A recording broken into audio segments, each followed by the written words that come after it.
क्या आपको पता है कि 2026 में हमारे लोकसभा और राज्यसभा के एमपीज 50% से भी ज़्यादा बढ़ने वाले हैं।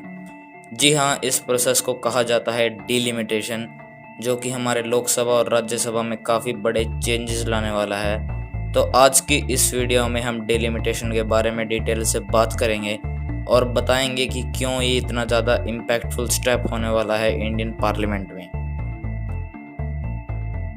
तो सबसे पहले ये जानते हैं कि डिलिमिटेशन होता क्या है। What is delimitation? डिलिमिटेशन एक ऐसी प्रोसेस होती है जिसमें सीट्स को, पार्लियामेंट्री सीट्स और स्टेट असेंबली सीट्स को फिर से बांटा जाता है, फिर से उनकी बाउंड्रीज को डिवाइड किया जाता है हर सेंसस के बाद इक्वल पॉपुलेशन के अकॉर्डिंग, ताकि ऐसा ना हो कि कोई भी एमपी या एमएलए अलग अलग नंबर ऑफ पीपल्स को रिप्रेजेंट करे। अगर किसी स्टेट का एक एमपी 6 लाख लोगों को रिप्रेजेंट करे तो दूसरे स्टेट का कोई एमपी भी सेम नंबर ऑफ पीपल को ही रिप्रेजेंट करे। ऐसा ना हो कि एक स्टेट का एमपी 6 लाख लोगों को रिप्रेजेंट कर रहा हो और वहीं किसी दूसरे स्टेट का एमपी 15 लाख लोगों को रिप्रेजेंट कर रहा हो। इसे सेम रखने के लिए, इक्वल रखने के लिए डिलिमिटेशन किया जाता है। डिलिमिटेशन के लिए डिलिमिटेशन कमीशन ऑफ इंडिया को 1951 में बनाया गया था, जो कि इस डिलिमिटेशन को कैरी आउट करते हैं। तो आज़ादी के बाद 1951 में डिलिमिटेशन कमीशन बनने के बाद पहली बार 1952 में डिलिमिटेशन किया गया और लोकसभा में 494 सीट्स रखी गई।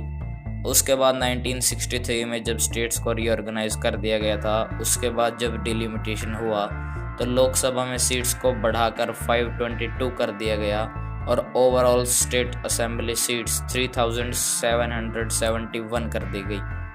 उसके बाद 1973 में दोबारा डिलिमिटेशन हुआ और लोकसभा सीट्स को 543 कर दिया गया और स्टेट असेंबली सीट्स को 3997 कर दिया गया।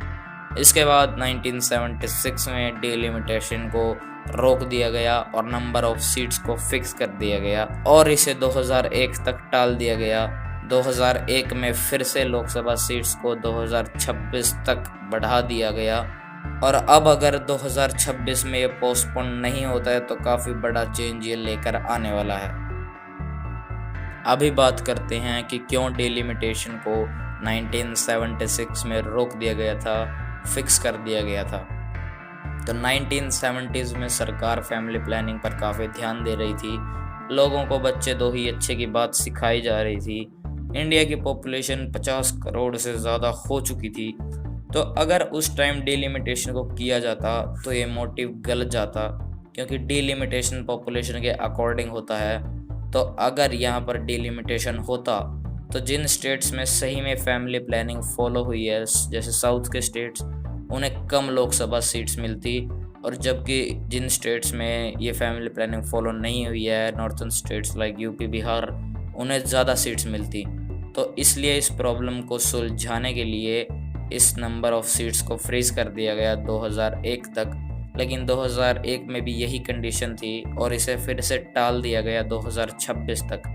लेकिन इसका भी कोई फ़ायदा ज़्यादा हुआ नहीं, क्योंकि अभी भी पॉपुलेशन के according northern states like UP, Bihar को काफ़ी ज़्यादा सीट्स में फ़ायदा होगा और साउथ वाले स्टेट्स जिनमें फैमिली प्लानिंग सही में फॉलो आउट हुई थी, उनको कुछ ज़्यादा इससे फ़ायदा होने वाला है नहीं।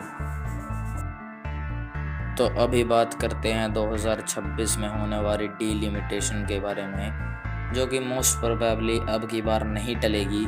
तो अगर 2026 में ये डिलिमिटेशन होती है तो लोकसभा में सीट्स 543 से बढ़कर 888 हो जाएंगी और राज्यसभा में सीट्स 245 से बढ़कर 384 हो जाएंगी।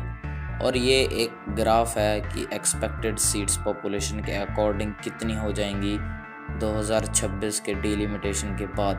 और 6-7 स्टेट्स ऐसी होंगी जिनमें 50 से ज़्यादा सीट्स होंगी और सिर्फ उत्तर प्रदेश में ही 143 सीट्स होंगी। तो काफ़ी बड़ा पॉलिटिकल चेंज हमारे देश में होगा और यही एक मेन रीज़न भी है न्यू पार्लियामेंट बनाने का।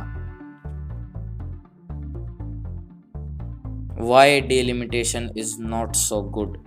डिलिमिटेशन कुछ स्टेट्स को बहुत ज़्यादा पॉलिटिकल स्ट्रेंथ देगा और मेनली कंट्रोल हो जाएगा इन स्टेट्स का लोकसभा इलेक्शंस में, जिसकी वजह से उनकी पावर्स काफ़ी बढ़ जाएंगी और इन स्टेट्स की पॉलिटिकल पार्टीज़ का भी काफ़ी इन्फ्लुएंस हो जाएगा लोकसभा में।